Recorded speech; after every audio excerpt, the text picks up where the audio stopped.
Allah Subhanahu wa taala. Alhamdulillah guru kita sudah berada di hadapan kita.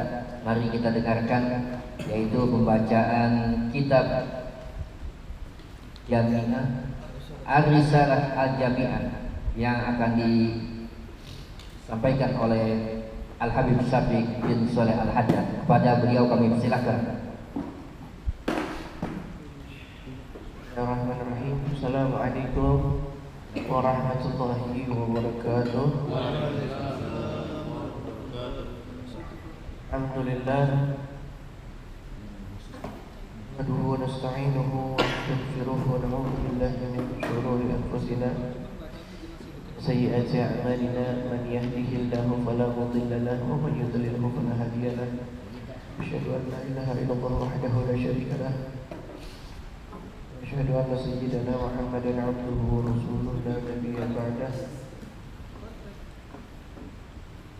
اللهم صل وسلم وكرم ومجد وتعظم وتكرم وتهنن على حبيبنا وطبيب قلوبنا وقدوتنا ومولانا محمد صلى الله عليه وسلم. افتح برحمة الله عدد ما في علم الله صلاة وسلاما دائمين بدء ملك الله وعلى آله وصحبه ومن والاه. وجل بالله أما بعد. Hadratul mukarramin wa muhtaramin yang saya hormati, muliakan Khadimul Majlis Ratib Om Jaya Al-Mukarram Ustaz Yan Bakhtiyar. Doakan beliau semoga Allah berikan beliau nikmat panjang umur, sehat walafiat, Allah kabulkan hajatnya, Allah berkahi hidupnya dunia akhirat.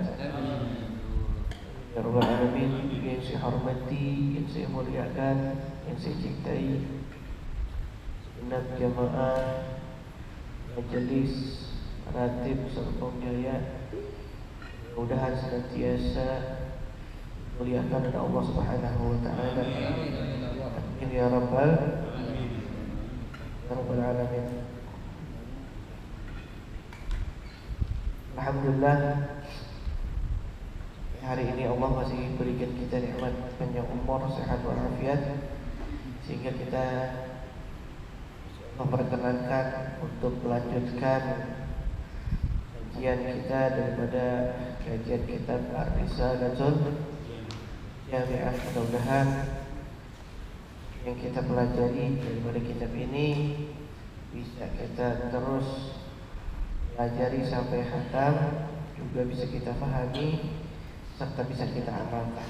Amin ya rabbal alamin. Hadratin Mustafa Rasulullah Muhammad bin Abdullah sallallahu alaihi wasallam. Bapak Ahmad bin Zaid bin Ali al-Habsyi.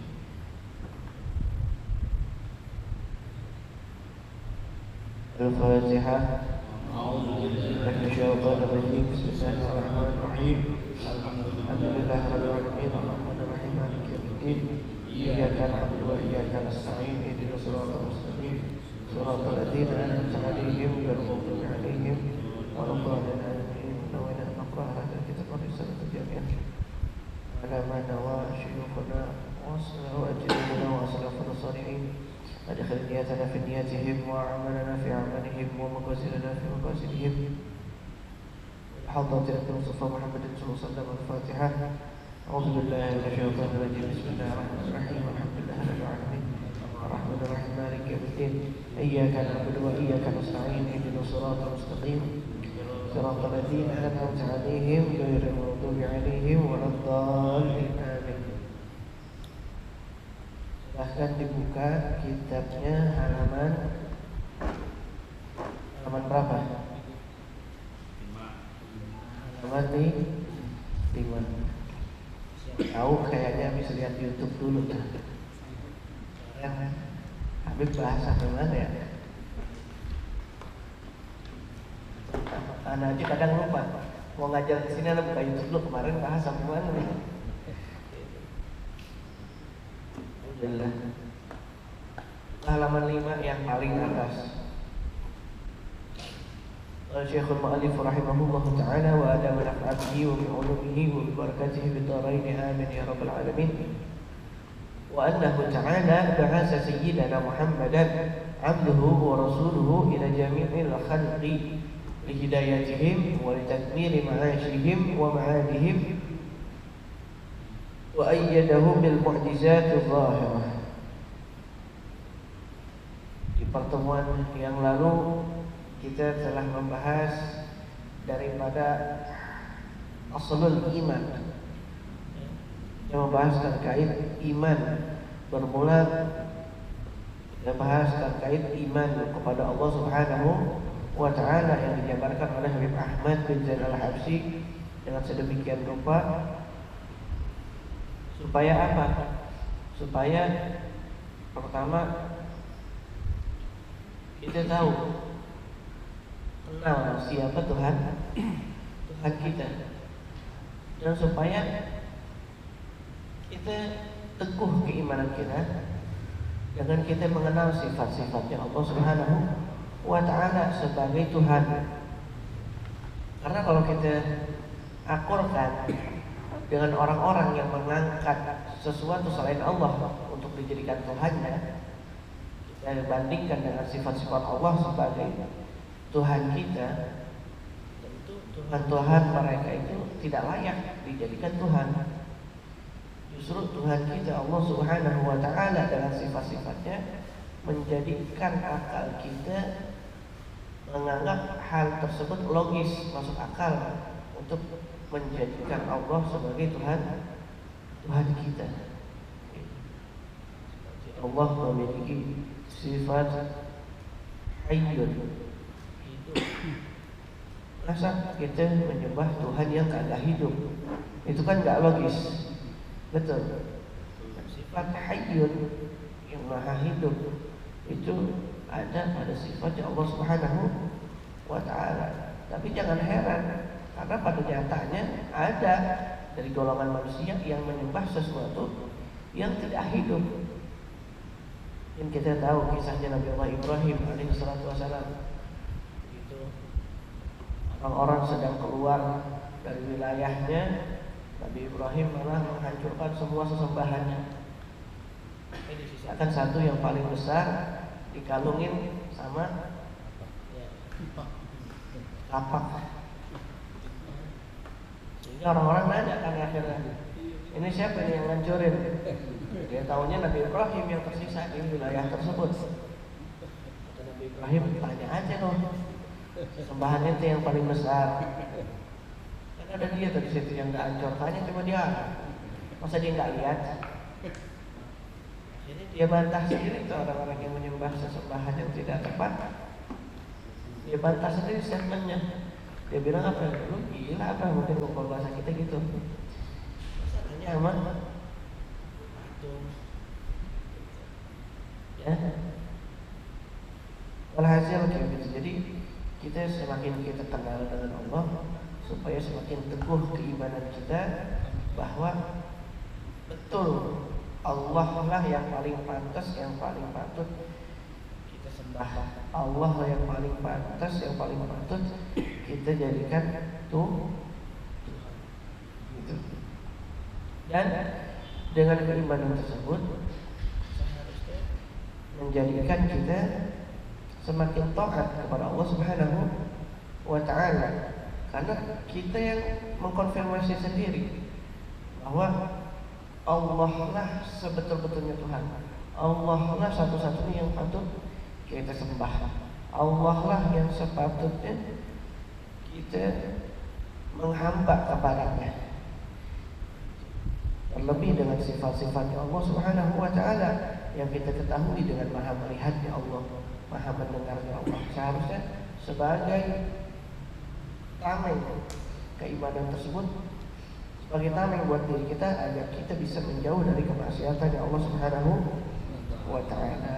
Nah kemudian selain daripada iman kepada Allah Subhanahu wa ta'ala, di dalam sempurnanya iman kita, tentu kita juga patut dan harus beriman kepada Rasul-Rasulnya Allah. Karena di dalam kitab ini dijelaskan wa annahu ta'ala, dan bahwasanya Allah Subhanahu wa taala ba'atsa sayyidana Muhammadan 'abdahu wa rasuluhu. Allah Subhanahu wa taala mengutus sayyidana Muhammad, ya Nabi Muhammad SAW, 'abduhu wa rasuluhu, sebagai hambanya dan sebagai utusannya. Ya Allah mengutus Nabi Muhammad sebagai hamba dan sebagai utusannya ila jamil khalqi, pada seluruh ciptaannya. Buat apa Allah mengutus Nabi Muhammad? Li hidayatihim, untuk memberikan mereka hidayah atau petunjuk. Petunjuk apa? Li takmili ma'asyihim wa ma'adihim, supaya menyempurnakan kehidupan dunia mereka dan kehidupan akhirat mereka. Wa yadahu bil mu'jizati zahirah, dan membekali beliau, Allah membekali beliau dan Muhammad dengan mukjizat-mukjizat yang nyata. Sebelum kita rinci lagi terkait pembahasan ini, saya akan menjadikan pembahasan ini sedikit lebih umum dulu. Bahwasanya Allah mengutus Nabi bukan hanya Nabi Muhammad SAW, tapi di dalam rukun iman kita patut beriman kepada rasul-rasulnya Allah. Ada berapa rasul-rasulnya Allah? Rasul-rasulnya Allah. Nah, nabi-nabinya Allah totalnya di muka bumi itu menurut para ulama ada 124.000 nabi. Itu nabi doang. Ada selain nabi, ada juga nabi dan rasul. Apa bedanya nabi dan rasul? Kalau nabi saja itu punya sifat 3: siddiq, amanah, fatonah. Yang jujur, amanah, dan fatonah cerdas. Tapi kalau rasul bukan hanya siddiq, amanah, tapi ada tabligh, fatonah. Ada beban untuk menyampaikan, ada tanggung jawab untuk menyampaikan risalah-risalah, pesan-pesan dari Allah Subhanahu wa taala gitu.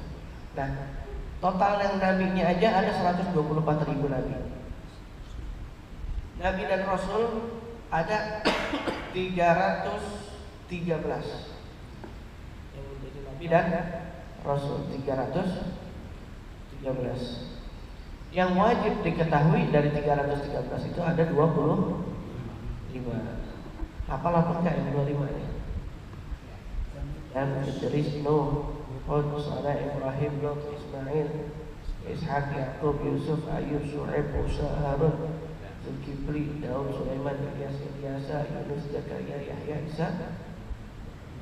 25 nabi. Dari 25 ada nabi ulul azmi, yang makamnya lebih tinggi lagi dari nabi dan rasul.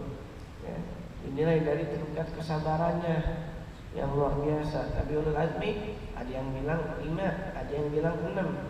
Yang bilang 5 jadi disingkat jadi Nimim. Nuh, Ibrahim, Musa, Isa, Muhammad. Yang bilang 6 ditambah lagi Nabi Adam. Ya. Kemudian dari Nabi ulul azmi disaring lagi afdhalul anbiya wal mursalin. Paling afdhalnya nabi dan paling afdhalnya para rasul. Siapa itu?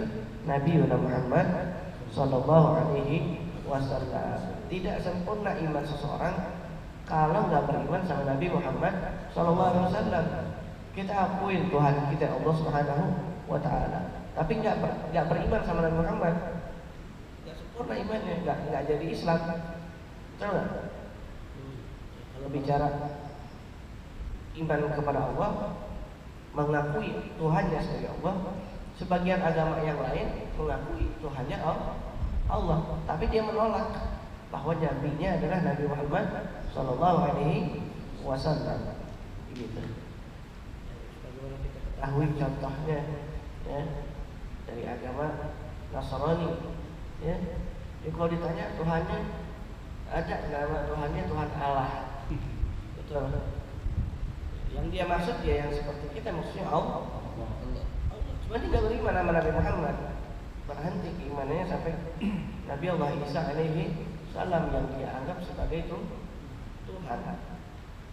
Sebelum Nabi Isa yang kita anggap nabi-nabi, dia juga tahu bahwa itu para nabi-nabi. Tapi beda sama kita sehingga dia tidak termasuk golongan Islam. Lagi Majusi, tahu Majusi? Majusi itu penyembah api. Ada satu sejarah yang mengatakan katanya dulu sebelum Nabi lahir ada satu golongan Majusi. Dia nyembah api, yang mana itu api 1000 tahun nggak pernah mati, sampai disembah sama dia. 1000 tahun api nyala nggak pernah mati, sampai disembah tuh sama kelompok itu. Begitulah yang Nabi Muhammad itu api yang 1000 tahun nggak pernah mati, padam. Melambungkan Nabi Muhammad SAW. Kalau kita lihat di film-film, di kartun-kartun, itu orang-orang suku, orang pedalaman digambarkan ketika ada api, dia bakal kelilingin sambil dia teriak sambil ngomong hum ha gitu. Nah itu ada yang mengatakan bahwa itu sebagai perwujudan keimanan dia kepada Allah Subhanahu wa Ta'ala, percayaannya dia akan Allah Subhanahu wa Ta'ala. Itu kan domir yang kembali maksudnya kepada Allah Subhanahu wa Ta'ala. Tapi apa dia Islam? Beda kalau dia nggak beriman sama Nabi Muhammad, bukan Islam. Paham? Ngerti? Maka nggak bakal selamat di akhirat kalau nggak beriman sama Nabi Muhammad Sallallahu Alaihi Wasallam. Kenapa nggak diterima keislamannya? Sedangkan tiket utama kita minimal untuk selamat dari kekalnya neraka adalah mati dalam keadaan Islam. Mati dalam keadaan Islam. Kalau kita mati dalam keadaan Islam, insya Allah jaminannya udah dapat satu, tak bakal kekal di neraka. Walaupun seandainya alhamdulillah dan balik dengan sebab dosa-dosa kita, seandainya kalau masuk kita neraka, tapi nggak bakal kekal. Gitu. Mudah-mudahan Allah jadikan kita termasuk orang yang langsung masuk surga nggak pakai dosa. Ya. Wa annahu ta'ala ba'atha sayyidina Muhammad SAW. Allah mengutus Nabi Muhammad SAW abdahu, ya, hambanya, luar biasa. Abdahu, hambanya Allah Subhanahu wa Ta'ala. Nabi Muhammad disebut sebagai hambanya Allah. Dan ini juga sesuai dalam Al-Quran. Beberapa kali Allah menyebut Nabi Muhammad sebagai hambanya. Subhanalladzi asra bi 'abdihi lailan. Subhanalladzi asra bi 'abdihi. Itu bi'abdihi maksudnya hambanya Allah Subhanahu wa Ta'ala, yakni Nabi Muhammad sallallahu alaihi wasallam. Ini adalah konfirmasi langsung dari Allah buat Nabi Muhammad bahwa Nabi Muhammad adalah hambanya Allah. Dan ini adalah angkat yang tinggi, sebagai ciptaan Allah diakuin sebagai hamba Allah. Luar biasa. Kalau kita masih baru ngaku doang, ngaku hambanya Allah. Jadi apakah diakui sama Allah sebagai hamba ya? Allah alam dah. Betul nggak? Ya. Kalau selain Allah kita menghamba, membudak, hina, betul nggak? Betul nggak? Membudakkan diri di hadapan selain Allah, hina, jelek, aib, betul nggak? Tapi kalau kita menghamba, membudakkan diri kita kepada Allah, justru itu maqam yang tinggi, derajat yang agung. Bahkan Nabi Muhammad SAW ya, disebut sebagai hamba Allah Subhanahu wa Ta'ala. Luar biasa. Dalam ayat yang lain dikatakan, ya ayyatuhan nafsul mutmainnah irji'i ila rabbika radiyatan mardiyah fadkhuli fi ibadi wadkhuli jannati. Wahai jiwa-jiwa yang irji'i ila rabbika radiyatan mardiyah, pulanglah kepada Tuhanmu dengan ridha dan diridhai. Fadkhuli fi ibadi, masuklah ke golongan hamba-Ku. Wadkhuli jannati, masuklah ke surga-Ku. wa rasulahu, dan utusannya Allah Subhanahu wa ta'ala ila jami'il khalqi, kepada seluruh makhluk. Ya, kenapa Allah kau mengutus para nabi, khususnya Nabi Muhammad sallallahu alaihi wasallam ke muka bumi ini? Tujuannya lihidayatihim, buat jadi petunjuk, ya, litakmili ma'asyihim wa ma'adihim, untuk menyempurnakan kehidupan mereka, baik kehidupan dunia maupun akhirat. Logikanya ini dunia yang ciptakan siapa? Allah. Beserta isi-isinya yang ciptakan siapa? Allah. Alam semesta, jagat raya, semuanya yang ciptakan siapa? Maka Allah yang paling ngerti aturannya, Allah yang paling ngerti teknisnya, Allah yang paling ngerti cara kerjanya. Maka untuk menyampaikan panduan hidup di dunia, untuk kita bisa bahagia di dunia, bahkan untuk bisa meraih kebahagiaan di akhirat, perlu adanya tutorial, perlu adanya, kalau ibarat barang ada buku manualnya, buku petunjuknya, ada panduannya. Maka diutuslah Nabi Muhammad Shallallahu Alaihi Wasallam serta para nabi dan rasul lainnya sebagai petunjuk untuk ngarahin, ngasih tahu, ya, gimana caranya bahagia dunia, bagaimana caranya meraih akhirat. Tanpa adanya ajaran daripada Nabi Muhammad Shallallahu Alaihi Wasallam, ajaran yang dibawa oleh Nabi Muhammad, kita nggak ngerti cara bahagia di dunia. Kita nggak ngerti cara kerja kehidupan dunia, teknisnya seperti apa. Kalau kita nggak belajar agama, kita nggak tahu. Coba bayangin kalau kita nggak belajar agama, tolak ukur bahagia di dunia itu apa sih? Tolak ukur kebahagiaan hidup di dunia apa? Pangkat tinggi, harta banyak, apalagi. Pasti tolak ukurnya gitu. Kalau orang nggak ngaji, betul nggak? Tapi orang ngaji, orang mengerti agama, pasti dia tahu bahwa tolak ukur kebahagiaan itu bukan di situ. Justru orang yang kayak begitu, dia malah sengsara. Orang malah menderita. Orang malah nggak pernah puas hatinya. Kejar terus harta, kejar terus dunia, kejar terus pangkatnya, bersaing, saling senggol sana, senggol sini, curang sana, curang sini, licik sana, licik sini, hasud sana, hasud sini. Betul nggak? Kalau orang yang ngaji dikasih formula itu buat bahagia di dunia apa? Syukur ketika dapat nikmat, sabar ketika dapat ujian. Kenapa? Karena hakikat kebahagiaan sesungguhnya adanya di hati. Adanya di hati. Kalau hati senang, hati tenang, udah bahagia. Buat apa harta banyak kalau bolak-balik ke rumah sakit? Buat apa harta banyak rumah gedung kalau yang nempatin pembantunya doang? Pergi pagi kerja, pulang malam tidur, udah nggak?